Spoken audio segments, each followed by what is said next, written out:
Labdien! Mani sauc Krišjāna Sveide. Es nāku no Augstkalnes pamatskolas 5. klases.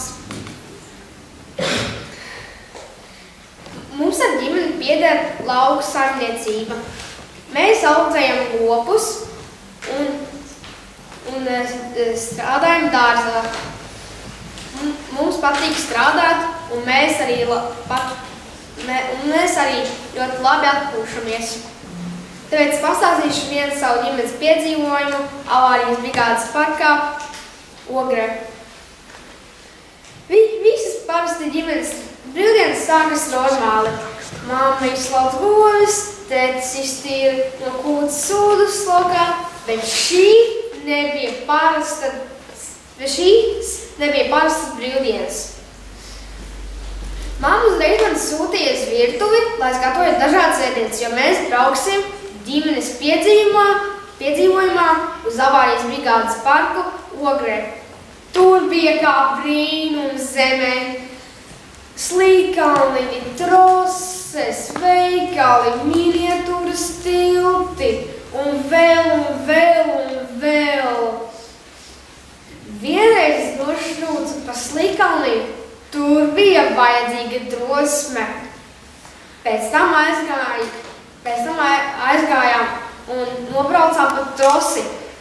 Tā trosa bija tik gara, ka man sāka griezties vēders un vajadzēja piesēst un atpūsties. Pēc tam mēs turpinājām atrakcijas baudīt.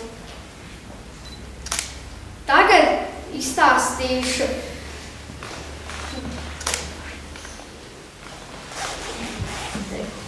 kad dzīvē nekad nevarēja pārspīlēt. Latviešu tautas pasaka, liela brēka, maza vilna. Reiz saimnieks cirpi savas aitas. Velns gājis garām un brīnījies. Ko tu tur dari? Saimnieks atbildējis, vilnu cērpu. Vai es arī nevarētu? Kāpēc gan ne? Nu, velns aizgājis mājās un gribējis cirpt aitas. Bet aitu viņam nav bijis, tikai cūkas. Viņš paņēmis vienu cūgu, sasaistīja kājas un sācis cirpt. Tā kā cūka nežēlīgi kviekusi un nekādas vilnas tai nav bijis, drīz velnam cirpšana apnikusi. Viņš nosprāvies un izsaucies. Liela brēka, maza vilna. Tā arī radies teiciens liela brēka, maza vilna. Anekdote. Dēls saka mammai, uzmini, kurš autobus kavējas visvairāk no visiem? Mamma jautā, kurš?